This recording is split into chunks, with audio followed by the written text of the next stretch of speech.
नमस्ते। आप सब लोगों का हिंदी की इस क्लास में स्वागत है। बीए पार्ट 3 के पेपर फर्स्ट में हम लोग इस समय शंभू खंड काव्य पढ़ रहे हैं। जगदीश गुप्त खंड काव्यकार का नाम है। इस खंड काव्य की जो मूल विषय वस्तु है उस पर हम पूर्व वीडियोज में चर्चा कर चुके हैं। फिलहाल हम बात करें कि पिछले वीडियो में हमने कहाँ पर पढ़ना बंद किया था। तो राम चल पड़े हैं शंभू की तलाश में। शंभू की तलाश में वो क्यों गए हैं? शंभू कौन है? राम अकेले गए हैं? राम यान पे गए हैं? ये सारी बातें हम जानते हैं। अगर आपने वीडियोस देखा हो तो आपको पता है। राम एक से एक भूमियों को, पर्वत श्रृंखलाओं को पार करते हुए जंगल में पहुंच गए। यान उन्होंने एक जगह उतार दिया है जो हरी धूप से पटा हुआ है। उस स्थान पर यान रुका है। नया सर्ग हमारा वन देवता शुरू हो रहा है।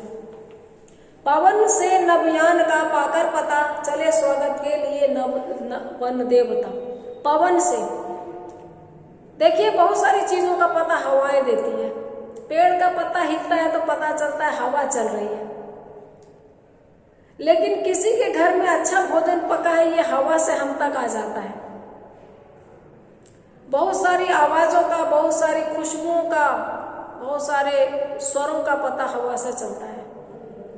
तो हवा के जरिए या कदाचित पवन देवता के जरिए, क्योंकि पौराणिक आख्यान है, मिथकीय काव्य है, पवन से, हवा से, वायु से वन देवता को पता चला कि वन में श्री राम का यान उतरा है, यान में से राम उतरे हैं। तो उनका स्वागत करने के लिए वन देवता चल पड़े। सांझ को भी फूल सब खिलने लगे, तरु शिखर उल्लास से हिलने लगे। यूं तो सृष्टि का ये क्रम है कि प्रातः काल पुष्प कलियां प्रस्फुटित होती हैं। सारे के सारे फूल संकुचित होते हैं कलियों के रूप में, और जैसे जैसे धूप आती है वैसे वैसे वो फैलना, प्रस्फुटित होना, खिलना शुरू करते हैं। आप कभी भी देख लीजिए, गुड़हल को देख लीजिए। गुड़हल का बड़ा सुंदर उदाहरण है। पतली सी लंबी डंडी के रूप में रहेगा और धूप में वो एकदम कटोरे की तरह खिल जाता है, फूल जाता है पूरा। बहुत सारे ऐसे फूल हैं, मोगरा हो, चंपा हो, ये सब के सब। लेकिन अभी राम आए हैं वन में, तो सांझ को यान उतरा है और सांझ को भी सभी कलियां खिलने लगी। कई बार हमें आदत होती है कि हम सुबह चावल खाना पसंद करते हैं, लेकिन कोई मित्र ऐसा आया है, सखी ऐसी आई है जिसको चावल रात में पसंद है, तो उसके लिए उस दिन घर का नियम टूटता है। उस दिन हमारा अपना नियम टूटता है, हम उसके लिए रात को चावल बना देते हैं। तो राम के आने के कारण कलियां शाम को खिलने लगी। और खिलने का मतलब आप स्माइलिंग फेस देखिए। स्माइली कैसे बनाते हैं? जब मुरझाया हुआ हो तो यूं हो जाते हैं, बिल्कुल सिमट जाते हैं, और जब खुश हो यूं एकदम होठ फैल जाते हैं। तो कलियां संकुचित होती तो राम का स्वागत मान लो वो नहीं कर रही। वार्म वेलकम का मतलब आप समझते होंगे, गर्म जोशी से स्वागत। तो उसका कुछ प्रतीक है स्माइल फेस। तो कलियों ने प्रस्फुटित होकर शाम को खुद को खिलाकर राम के स्वागत में अपने को प्रस्तुत किया। तरु शिखर उल्लास से हिलने लगे। पेड़ की डालियां भी उल्लास में, जैसे हम लोग डांस करते हैं खुश होकर के, वैसे पेड़ की डालियां स्वैग से स्वागत कर रही हैं राम का। भर गया वन प्रांत स्निग्ध सुगंध से, रोम पुलकित राम के संबंध से। भर गया वन प्रांत स्निग्ध सुगंध से। स्निग्ध सुगंध, मीठी मीठी खुशबू से वन प्रांत भर गया। हम अपने दोस्तों के आने से घर में झाड़ू पोछा, कर्टेन बदलना, देखिए मैं तो नहीं करती, लेकिन अमूमन ये होता है कि हम लोग ऐसा कर लेते हैं। कोई आने वाला हो तो बेडशीट बदल देंगे, रूम प्यूरिफायर, थोड़ा एयर प्यूरिफायर वो सब लगा लो, कैसा कर देते हैं, अगले को अच्छा प्लीजेंट फीलिंग देना चाहते हैं। मैं अपना मुंह धो लूं तो बहुत है, बाकी यही होता है कि हम लोग दोस्तों के आने की खुशी में कुछ ना कुछ तो करते ही हैं। तो यहाँ पर वातावरण ने अपने को सुगंध से भर दिया और सबका रोम पुलकित है राम से संबंध की बात याद कर। राम ने उस जंगल में दंडकारण्य में 14 वर्ष बिताए थे। तो एक नाता है, तेरा मुझसे है पहले का नाता कोई, यूं ही नहीं दिल लुभाता कोई। राम फिर आए हैं, पूर्व जीवन की और पूर्व स्मृतियों की जो बात है ना वो अलग ही है। तो राम के साथ रागात्मक संबंध है, वृक्षों का, दूब का, हरितिमा का, पेड़ों का, पत्तियों का, धूप का, छांव का, कलियों का, झरनों का, पवन का, वन देवता का। तो सब के सब राम के वापस आने से राम के साथ संबंध को याद कर रहे हैं कि वो हमारे पास रुके थे। पक्षियों की पंक्तियां उड़ने लगी, दिव्य बंदरवार से जुड़ने लगी। पक्षी किससे कम थे? घर में झालर लगाई जाती है, दिवाली में भी लगाते हैं। और एक और कुप्रथा है, लड़के के होने पर बंदरवार जो नीम की तनी और कुछ भी लगाई जाती है। कुप्रथा इसने कहा कि लड़कियों के होने पे भी लगाते, तो मैं नहीं कहती। शिशु के आगमन पर अगर लगातार बराबर एक तरीके की रीति रिवाज परंपराएं की जाए तो वो खूबसूरत लगेगी, लेकिन लिंग के आधार पर ऐसा फंक्शन होगा और ऐसा नहीं होगा तो उसको मैं यही कहूंगी, भले किसी को बुरा लगे, आपको बुरा लगे।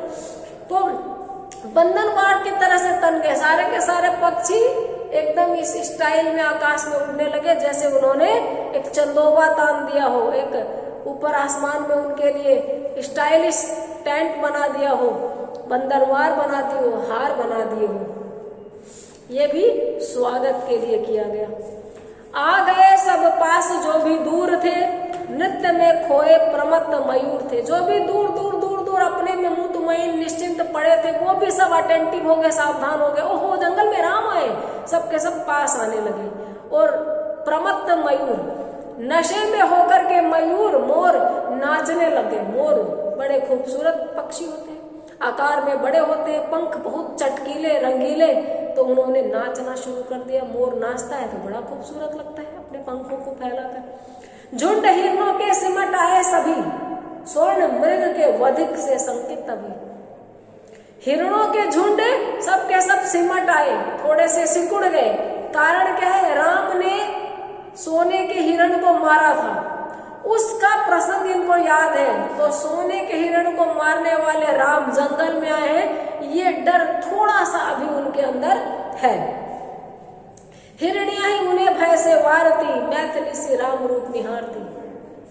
हिरनिया लेकिन उनको उन भय से वार रही थी। हिरण डरे हुए, यहाँ पे हिरण डर रहे हैं। हिरण डरपोक नहीं कहूंगी, डर रहे हैं। पूर्व स्मृतियों से, पुरानी चीजों से डरना एक मनोवैज्ञानिक प्रवृत्ति है। किसी को अंधेरे से डर लगता है, कभी बुरा सपना आया होगा, तो हिरणों को उस बात से डर है कि राम ने हिरण का वध किया था। लेकिन हिरनिया समझदार है, होशियार है, वो जानती है कि उन्होंने मायावी हिरण को मारा था, राक्षस था वो, असली हिरण को नहीं मारा था। तो वो उस भय से उन लोगों को पार उतार रही है कि नहीं, तुम लोग मत डरो। और मैथिली सी राम रूप निहारती, जैसे सीता ने वन में वाटिका में जैसे राम का रूप निहारा था मुग्ध होकर, उस तरह से वो लोग राम का रूप मुग्ध होकर निहार रहे हैं। पुष्प वर्षा दृष्टि पथ में पास पुष्पक यान के आते हुई, विरुद्धों की चेतना आलोक के संगीत ने जैसे छुई। पुष्प की वर्षा हुई, कौन कर रहा मुझे नहीं पता। यहाँ आकाशवाणी होती, आकाशवाणी यानी आकाश की वाणी, यानी ऐसी वाणी जो बोलते सुनती है धरतीवासियों को, लेकिन कौन बोल रहा नहीं सुनता, दैवीय आवाज। तो वो पुष्प वर्षा भी दैवीय कृपा की तरह से यहाँ पे हुई है। दृष्टि पथ में पास पुष्पक यान के आते हुए, जब पुष्पक यान पास आने लगा तो जहां जहां तक पुष्पक यान दिखाई दे सकता था, जितनी दूर तक वो देखा जा सकता था, उतनी दूर तक पुष्पक विमान के पास पुष्पों की वर्षा हुई। विरुद्धों की चेतना, विरोधावली, प्रशंसा, यशोगाथा, यशगान, स्तुति, ये आलोक के संगीत ने, प्रकाश रात को भी छा गया। प्रकाश से एक ऐसा संगीत निकल रहा था जो राम की स्तुति कर रहा था। मंत्र से केलित दिशाएं स्तब्ध थी, पड़ रही शब्द का प्रारब्ध थी। मंत्र से कीलित दिशाएं, जैसे किसी पे मंत्र मार दो कहते हैं तो वो सन्न हो जाता है, संट हो जाता है, सन्नाटे में आ जाता है, मृतप्राय हो जाता है। तो ये दूसरे रूप में इस तरह कहते हैं, जब कोई ठिठक के खड़ा हो जाए, गतिहीन नजर आए, कोई उसमें मोशन नहीं हो, तो मंत्र से कीलित दिशाएं ऐसा लग रहा मंत्रों से किसी ने हतप्रभ कर दिया और ठगी सी खड़ी है। ऐसे मेरे समझ में दिशाएं चलती भी नहीं है, लोग चलते हैं, लेकिन यहाँ पे दिखाया है कि सब दिशाएं मंत्र से कीलित की तरह स्तब्ध थी। ये क्या हो रहा है? लेकिन उनमें चेतना है, मानवीकरण अलंकार माना जाएगा। जब प्राकृतिक वस्तुओं को मनुष्यों की तरह व्यवहार करते दिखाए तो वहां मानवीकरण अलंकार होता है। वो जो 10 दिशाएं हैं वो मंत्र से कीलित दिशाएं स्तब्ध थी और पर रही शंभूक का प्रारब्ध। शंभूक का प्रारब्ध, शंभूक के साथ में अब क्या होगा, शंभूक ने क्या किया, जिसका क्या प्रतिफल मिलेगा, वो इस बात को पढ़ रही थी। उनको भान था कि शंभूक जो तपस्या कर रहा है उसके एवज में, उसके प्रतिफल में उसके प्राणों का अंत होगा।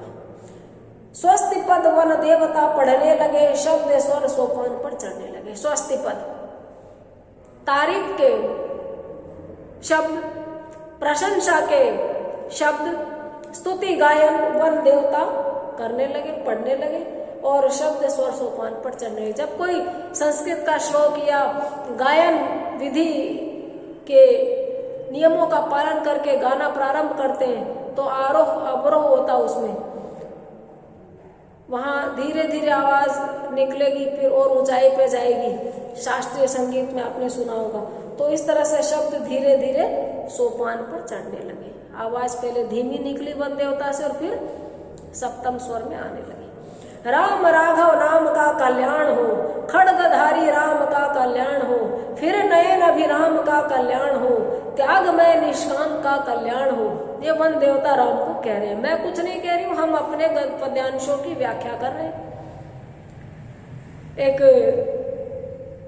किताब जो मेरे सामने है पाठ्य पुस्तक के रूप में, उस किताब के पात्रों को किताब के लेखक के दृष्टिकोण से हम समझ रहे हैं। राम राघव नाम का कल्याण हो, राम और राघव, रघुकुल कहते हैं इसलिए राघव, उनका कल्याण हो, वो सुख पाए। खड्गधारी राम, जो राम खड्ग रखते हैं, हथियारों का बड़ा महिमा मंडन है हमारे यहाँ, जो खड्ग रखते हैं उन राम का कल्याण हो। फिर नयन अभिराम का कल्याण हो, आंखों को सौंदर्य प्रदान करने वाले, आंखों को सुखद लगने वाले, आंखों के लिए प्रिय, आंखों को सुहाने वाले राम का कल्याण हो। कोई कोई चीज आंखों को बड़ी अच्छी लगती है, कोई चीज नहीं लगती। हम जैसे फूल पत्ती अपनी पसंद की चीज देखते खिल उठते, दोस्तों की फोटो देख करके खिल जाते, लेकिन कोई चीज नहीं अच्छी लगती। तो वो जो अच्छी नहीं लगती वो नयनाभिराम नहीं है, जो अच्छी लगती वो नयनाभिराम है। त्याग में निष्काम, जिन्होंने त्याग कर दिया हो अपने जीवन में पसंद की चीजों का, जो निष्काम हो, कामनाओं से जो रिक्त हो गए हो, उन राम का कल्याण। नील सलिल प्रवाह से 2 कमल ऊपर उठे, संपुट बद्ध हो सुस्थिर हुए। नील सलिल प्रवाह, नीली आंखें राम की जो पनीली है, जिनमें पानी है, वो 2 कमल जैसे आंखें झुकी हुई और वो इस तरह उठे। राम की नीली आंखें जो पानी से घिरी हुई थी वो ऊपर उठी, संपुट बद्ध हो स्वस्थ हुए। और फिर एक टक उन्होंने देखा, जैसे संपुट कमल का फूल जो बंद हो वो खिले और उतरकर गतिशीलता से उतरे और फिर स्थिर हो गए। रत्न जटित किरीट रवि प्रतिबिंब साहिल उठा। जब राम आए तो राम के माथे पर जो रत्नों का जड़ा हुआ किरीट है, मुकुट है, वह रवि प्रतिबिंब सा, सूर्य की छाया जैसा चमका। उपमा अलंकार है यहाँ पर। वह हिला, आपने कोई कंगन पहन रखा उसमें नग हो तो यूं यूं यूं यूं करेंगे तो उससे बहुत प्रतिबिंबित होगा। तो राम जब चल के आए, माथे पे मुकुट है, तो राम के चलने से मुकुट में भी गति हुई, तो उस मुकुट की चमक चारों ओर सूर्य की किरणों के समान फैली। उतर कर नभियान से श्री राम जब नतशिर हुए, उतर कर यान से राम आए, वन देवता के सामने नत सिर हुए, सिर को झुका लिया। उनको यूं लगा कि राम को यूं लगा कि वन देवता के सामने नतमस्तक होना चाहिए, नमन करना चाहिए, प्रणाम करना चाहिए। तो राम उनको प्रणाम कर रहे। आगे क्या है इसको हम अगली कड़ी में देखेंगे, क्योंकि एक दिन में बहुत सारे पद्यांश था, तो आप क्या निष्कर्ष निकालते हो मुझे पता ही है। इसके आगे अगले वीडियो में देखेंगे, तब तक इसको आप जरूर देखिएगा, इसका अर्थ समझने की कोशिश कीजिएगा। Have a nice day.